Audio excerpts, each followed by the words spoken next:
Baik semuanya, selamat pagi. Assalamualaikum warahmatullahi wabarakatuh.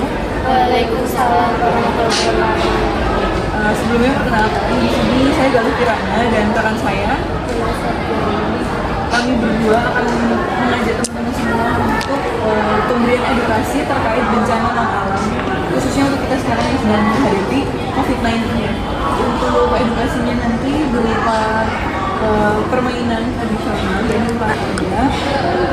Dan untuk kegiatannya mungkin sekitar 15 menit ke depan, waktunya dimulai dari sekarang dan tepatnya di sini. Apakah teman-teman mau bersedia untuk kegiatan bersama kami? Sedia. Baik, terima kasih. Sebelumnya mungkin bisa perkenalan dulu ya dari teman-teman ini untuk namanya siapa?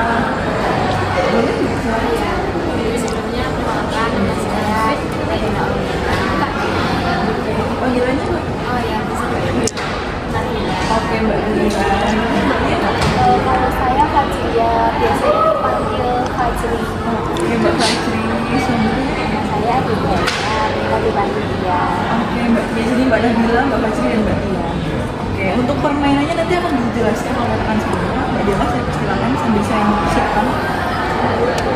Nanda atau pertama, saya akan menjelaskan untuk kalau untuk permainan yaitu nanti sama mbak-mbaknya nanti ke lempar dadu dan nanti di beberapa kota itu terdapat kuis, jadi bisa dibaca dan nanti akan dikasih solusi. Nanti mungkin dari pertanyaannya bisa dijawab sesuai dengan kondisi dari teman-teman sekalian aja. Nanti mungkin dari kami bisa bantu menambahkan untuk memberikan solusi dan edukasi terkait permasalahan di sini. Apakah sudah bisa diperoleh? Sudah. Baik, terima kasih. Untuk permainannya ulang tangga udah semuanya udah mengerti ya kalau ulang tangga? Sudah ya. Mungkin bisa dimulai dari permainan dulu permainannya.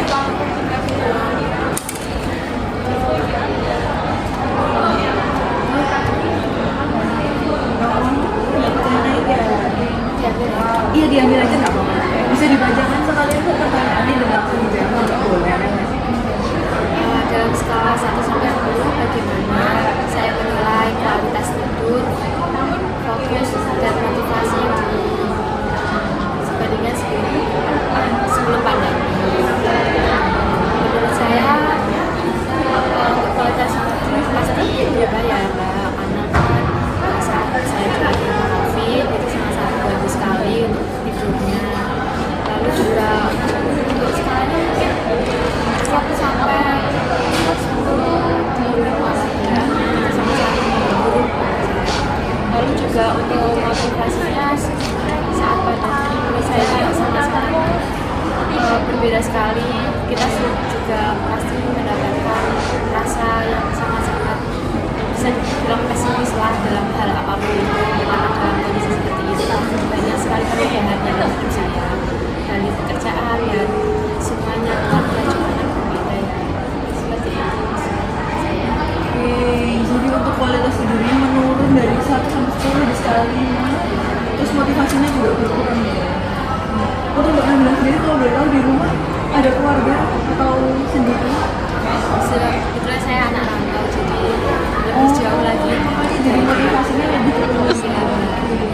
Sebenarnya kalau kayak gitu kan kasusnya agak ini Mbak ya, agak kayak riskan untuk motivasinya menurun, makanya kualitas tidur juga terganggu, aktivitas juga terganggu. Mungkin bisa untuk mencari peralihan kegiatan.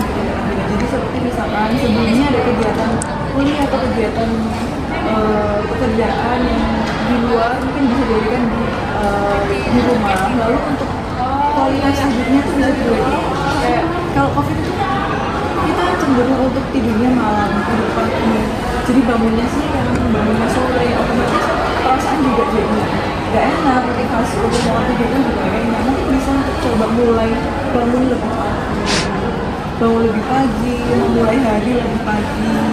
Mungkin bisa juga dengan sarapan makanan yang enak, yang memenuhi perut, minum teh agar moodnya tuh pagi-pagi udah lebih tenang gitu. Karena kan ketika kita mulai kegiatan dari pagi, otomatis badan tuh akan bisa menyesuaikan. Jadi malam itu rasa capeknya tuh bisa mempermudah kita untuk istirahat lebih awal. Dan nanti bisa disesuaikan juga dengan kegiatan kuliahan atau mungkin kegiatan kerja.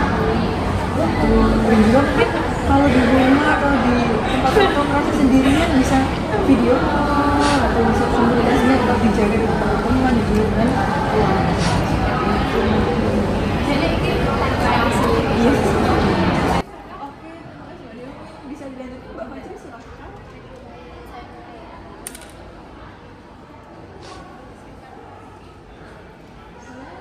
Iya, silakan bisa dibaca dulu pertanyaannya dan dijawab. Bagaimana cara Anda mengatasi kecemasan atau ketakutan pada pandemi COVID-19? Wah, kebetulan sekali saya ini korban terdapat dari COVID-19. Saya cemas karena saya harus isolasi mandiri dan saya kesepian di situ. Saya cemasnya karena saya nggak punya teman di tempat isolasi tersebut. Jadi saya mencari kesibukan dengan bermain gadget. Berarti ini Mbak ya, pernah terdampak COVID sampai harus isolasi atau isolasinya di rumah atau di tempat? Jadi di sini saya disediakan rumahnya itu memang untuk tempat isolasi di desa saya. Oh, dan itu ada pasien yang lain atau sendiri aja? Sendiri. Sendiri aja di situ. Iya. Dan itu merasa kesepiannya karena memang di dalam satu rumah itu tidak ada interaksi dengan siapapun dan hanya interaksi dengan HP Mbak ya, makanya kecanduan dengan gadget. Iya, begitu. Kalau saya tidak bermain gadget atau saya cemas, saya memiliki pikiran yang negatif. Oke. Sebenarnya kalau case yang seperti itu memang gadget itu salah satu solusi untuk mengatasi kesepian ini. Tapi mungkin lebih ke memfokuskan apa yang harus dicari atau apa yang harus dibuka dari gadget itu sendiri. Karena kan sebenarnya di era teknologi yang sudah mumpuni ini kan kita bisa menghindari kecemasan dan menghindari rasa kesepian itu dengan adanya gadget seperti yang tadi saya sampaikan ke Mbak Nabila untuk melakukan video call atau melakukan interaksi dengan teman-teman. Kalau memang dari penggunaan gadget itu sendiri bisa dilakukan dengan cara yang bijaksana, saya masih bisa untuk mengatasi rasa kesepian itu. Nah, nanti tinggal dari Mbak Fajriani sendiri yang bisa mengatasi apakah penting untuk membuka gadget itu di waktu-waktu yang krusial, seperti misalkan ketika memang waktunya istirahat, kalau memang waktunya istirahat maka jangan istirahat, tapi tidak apa-apa di sela-sela waktu itu untuk misalkan telepon dengan saudara kita mungkin dengan orang tua, itu tidak apa-apa. Tapi kalau misalkan kecenderungan itu main game kah atau buka sosial media atau bagaimana? Kadang bermain game, kadang nonton film kartun. Tapi nonton filmnya itu untuk menghabiskan waktu aja atau sampai yang kayak Mbak jadi nggak tidur gitu? Oke. Itu kali itu menurut saya Mbak Fajri juga sudah cukup bijaksana ya untuk menggunakan gadget, jadinya tidak menghabiskan waktu istirahat itu sendiri. Mungkin untuk kecemasannya lebih bijak dalam menggunakan gadget, lebih bijak dalam menggunakan teknologi yang membantu kita, jadinya teknologi itu nggak membunuh kita. Terima kasih sarannya. Bisa dilanjutkan Mbak?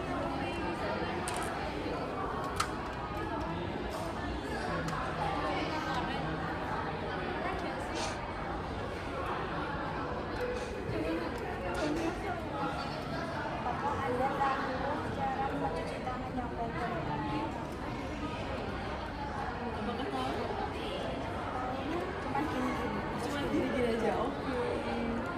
Oke, jadi untuk teman-teman yang lain juga ya, cuci tangan itu ada langkah-langkah yang harus dilakukan. Karena kalau kita cuci tangan cuma begini, yang dibersihkan kan nggak keseluruhan tangan. Sedangkan bakteri terutama penularan virus dan segala macam itu bisa dari mana saja. Nanti mungkin dari kami yang mengajarkan tata cara cuci tangan yang benar, apakah mau mengikuti? Oke.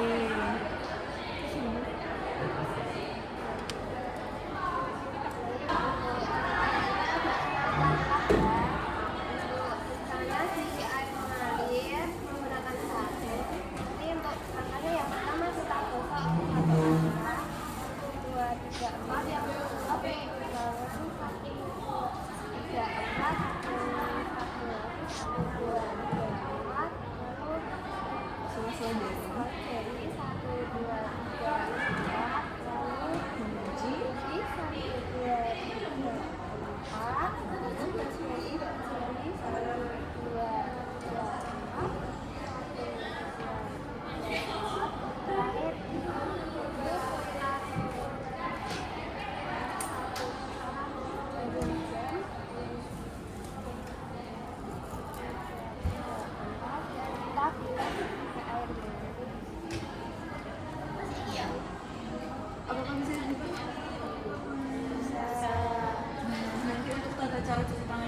bisa dipraktekkan di rumah atau di mana saja ketika karena dengan 6 langkah cuci tangan tadi kita bisa untuk mencegah adanya penularan, bisa mencegah adanya infeksi atau bahkan mencegah penyakit-penyakit lain yang tidak diinginkan dari diri kita sendiri. Karena dengan diri kita yang bisa menjaga kebersihan, maka itu juga dapat mengurangi resiko diri kita sendiri terdampak oleh penyakit-penyakit dari faktor eksternal atau faktor luar. Apakah bisa dipahami dari permainan kita sejak awal sampai akhir? Baik, seperti itu. Jadi untuk edukasi kita hari ini mungkin cukup sampai di sini, dan solusi-solusi yang bisa kita berikan mungkin cukup sampai di sini saja. Nanti sekiranya memang ada pertanyaan lebih atau ada keresahan nanti mungkin bisa menghubungi salah satu dari kita untuk sharing-sharing, atau mungkin nanti kita bisa mengadakan pertemuan seperti ini lagi untuk sharing-sharing lagi ya teman-teman. Mungkin cukup itu saja, sekian dari kami berdua, dari saya dan Fiana, dan kita bertemu di lain waktu. Terima kasih. Wassalamualaikum warahmatullahi wabarakatuh.